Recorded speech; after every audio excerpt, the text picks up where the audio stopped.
And he was like, Jonathan, you really need to start charging for this. This is madness. You're working so hard on it. So we did.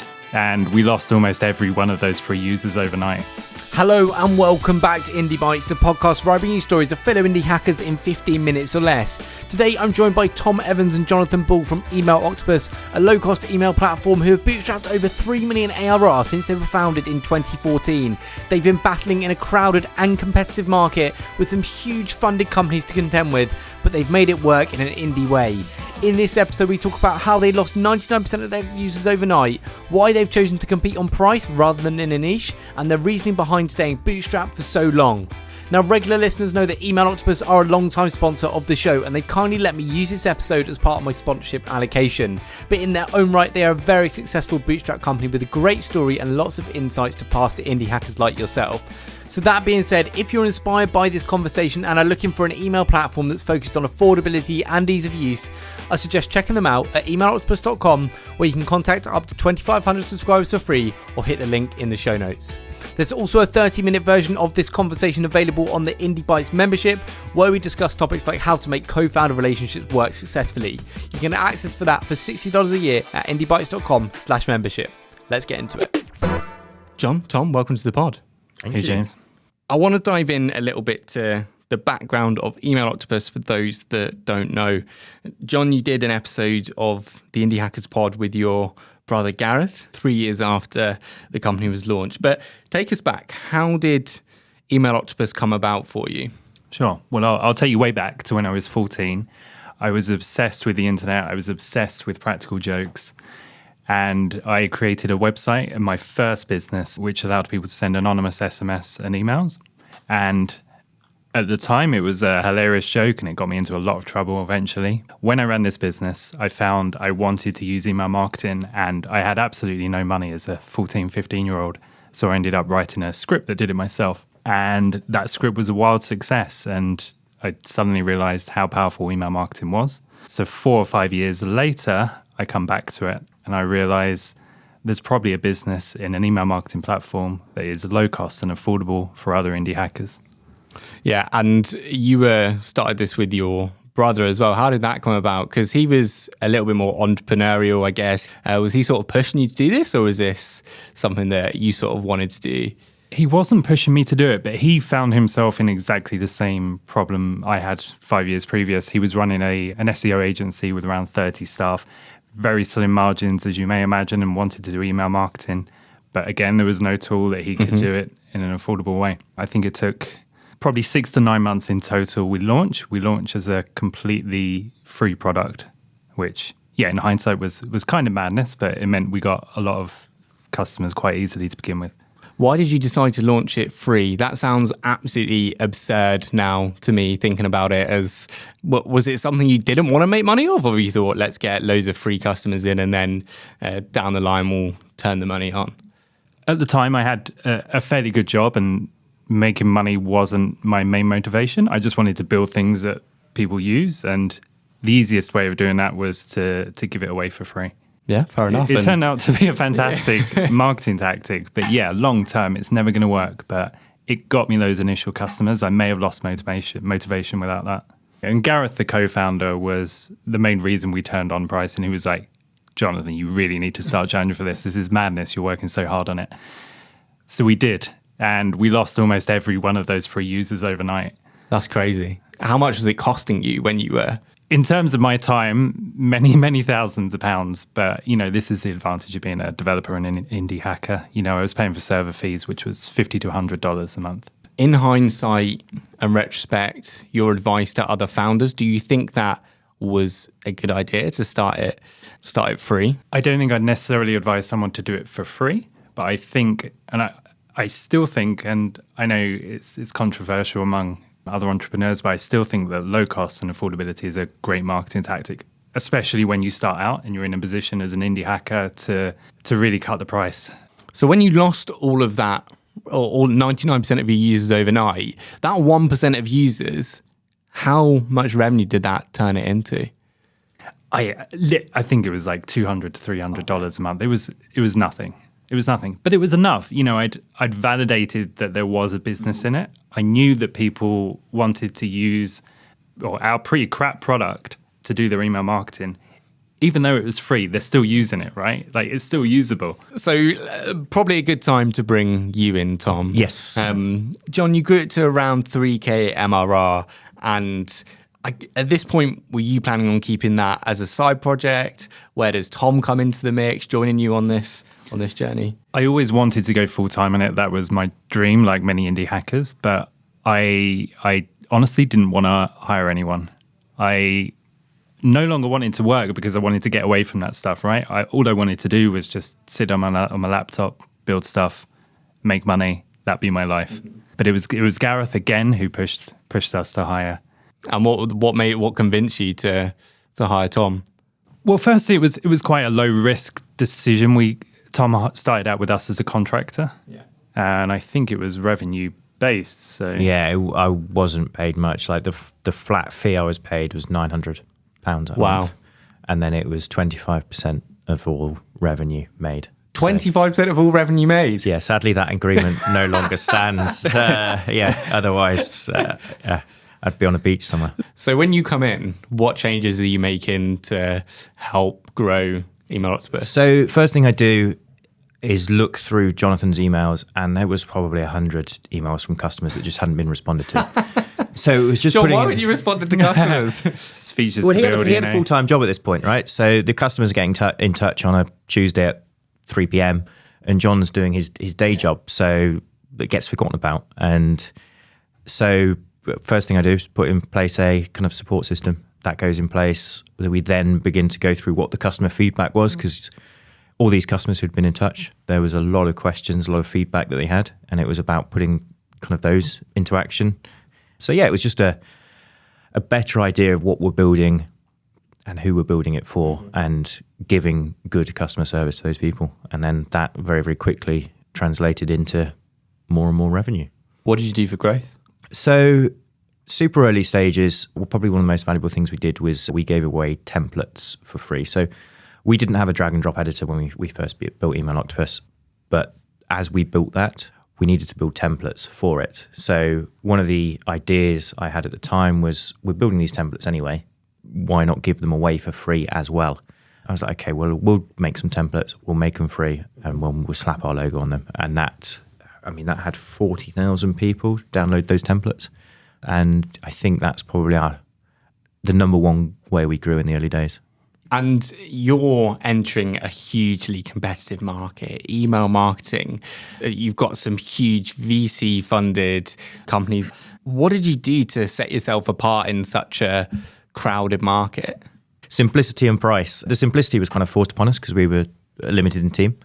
And if you've got a simple product, then make it affordable. So we went for the simple approach of allowing people to very quickly send emails. I guess kind of like the Ryanair of email marketing, take away all the extras and keep it simple, solve the problem that actually most people want to do. You know, most people just want to fly from A to B. They're not too worried about whether they get a glass of champagne on arrival.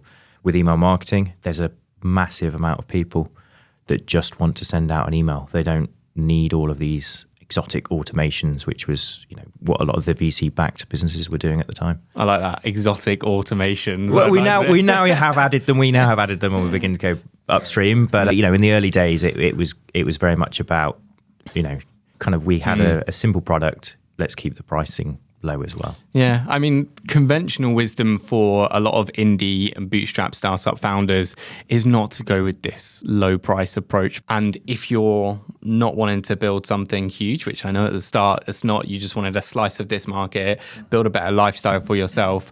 And often a better way to do that is to go niche, do email marketing for bakeries or email marketing specifically for indie hackers. And that would potentially be a smarter way to do it. I'll start by saying we didn't really go, or me and my brother didn't really start Email Octopus with much of a strategy other than we can do email marketing, we can do it for free or 100th of the price of MailChimp, and we want everyone who uses MailChimp to eventually be able to use Email Octopus. Maybe in hindsight we should have gone more niche, but we now have a huge amount of potential customers we can market to. Yeah, I mean, you say email marketing for bakeries or email marketing for indie hackers, if the product would still be the same, right? It's just the marketing that would change, because at the end of the day, a bakery needs the same features as an indie hacker, largely. So rather than just going for that product marketing strategy, we just went for the affordable one. It was the logical thing to do at the time. I think I do look back and be like, okay, if we'd have gone after or marketed slightly differently, you look at ConvertKit, right? They launched a year or two before us, and they're now a lot bigger than us. So there is an element of what could have been, but at the end of the day, it's a pretty successful business in its own right. And if we'd have gone too niche or didn't understand the market very well, we didn't really understand the market that well at the time, did we? We wouldn't have known who to have built for. You've got to compete on some level. You've got to have some level. If some people might differentiate on niche and charge a premium for it, or another vector is differentiating on price. Yeah, and if you know the niche very well and you know how to market to that niche, then it's easier. Nathan Barry is he's a big blogger, so he knew the blog market very well. We came from a background with very little email marketing experience, so we didn't really know what niche or direction to go to, but we knew that if you made something cheaper, despite everyone's advice, people will switch across. Yeah, and not raising from VC, being bootstrapped means you can choose to go low price and you not having to answer to investors who might push you in one way or the other. Have you thought about raising? We have thought about raising. We've thought about selling. We've thought about a lot of things over our, we've been doing this now for 7 or 8 years together. The conversations we've ever had about raising and selling have been really, really useful for us. I think as a bootstrapper, you're on a treadmill of ticking off certain milestones. It's okay, I need to get my first customer. Now I need to get it to 100 MRR. Now I need to get to ramen profitability. Then I need to get to 1 million ARR. And then at that point, it's kind of what's next, right? You've got a successful business. You can pay yourself. You've got quite a nice life. The questions are then, what do we do next? And we found ourselves in that situation, I'd say about 2 years ago. And we looked at it. We spoke to investors. We spoke to potential buyers as well. The conversations never went really that far. But what it did help us do is kind of work out what that next step was for us. We went out of those meetings and we're like, why are we doing this? Let's just do these things for ourselves and let's actually grow Email Octopus a little bit further and see what it can become. And that's kind of why a year and a half ago when we had these discussions, we were at 1.2, 1.3 million ARR. We've now more than doubled in those 18 months and we're growing faster than ever. They've really, really helped us work out where we want to go and build a successful business. And this goes back to one of the comments that you guys are making about this vision or end goal as bootstrappers. What do you want when you're starting out? It's okay to change it, right? I guess it has to change. It has to change. Because day one, your vision is, how do I get someone using my product? Yeah. Day two, it's kind of, how do I make some money from it? Day three, how do I make enough money so I can quit my job? So your vision and goals, because you're not going into a meeting pitching to investors, you don't have that grand vision a lot of the time. I know certainly we didn't. And we've had to develop that over time and that has had to change. Do you feel like you've just booked yourself jobs now that are more risky and have certain stresses that other jobs wouldn't have? In a way, I don't think there's much risk associated with our jobs anymore. Not anymore. No. But we've created the best job in the world for ourselves. You think? Yeah, genuinely. There's there's more stress now. I don't know how John feels, but I feel not very stressed. Do you feel stressed? I think there have been points where I've felt very stressed and very responsible for mainly the uptime of the platform, but we just hired our way out of that. And I don't know about you, Tom, but I've found that as time goes on with Email Octopus, it's quite easy for it to get less exciting, right? So you start with that first customer. I don't think I've ever been as excited as that.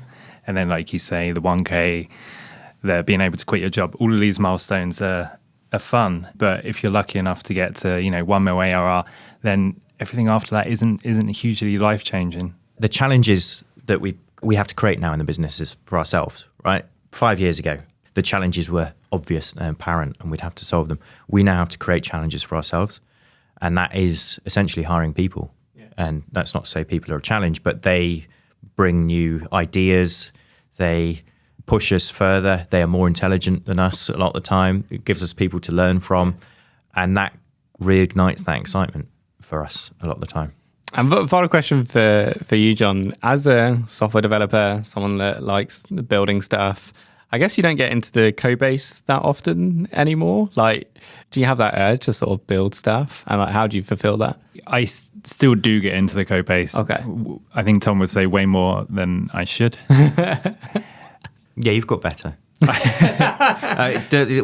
There was one time that he broke the website because he uploaded a new favicon. It was at that point I was like, John, you need to step away from the code base. I think, I risk sometimes being in that really annoying position where you don't know the code base well enough anymore, but you still want to tinker. No one likes that guy. But ultimately, coding and building things sort of gives me a lot of energy, and it's what I enjoy in the business. And there are ways you can do that without necessarily coding. So Tom and I have been working a lot with designers recently. Tom mentioned we're hiring a product designer. Having those chats gives me that sort of similar buzz that I get from coding and building things. You guys have been a fantastic guest, a great partner and sponsor of the show. I'm very grateful for that. I end every episode on 3 recommendations. We'll go book, podcast, indie hacker. Book, ReWork. 4,000 Weeks. Podcast. The one that's got Rory Stewart on. Can't remember what it's called. Something about politics. I only listen to this podcast. Genuinely. That's great. No, I'm very happy with that. Then indie hacker, entrepreneur. Levels. Jeff Bunn. Chaps, thank you so much for coming on this episode of Indie Bites. Thanks, James. Thank you very much. Thank you for listening to this episode of Indie Bites with John and Tom from Email Octopus. If you enjoyed that and want to hear more, a reminder the full 30-minute conversation is available on the Indie Bites membership, and you can access that at indiebites.com/membership. And if you want to hear more from the pod, including a breakdown of the insights and takeaways from these conversations, subscribe to my newsletter, The Indie Bite. Links in the show notes. That's all from me. See you next week.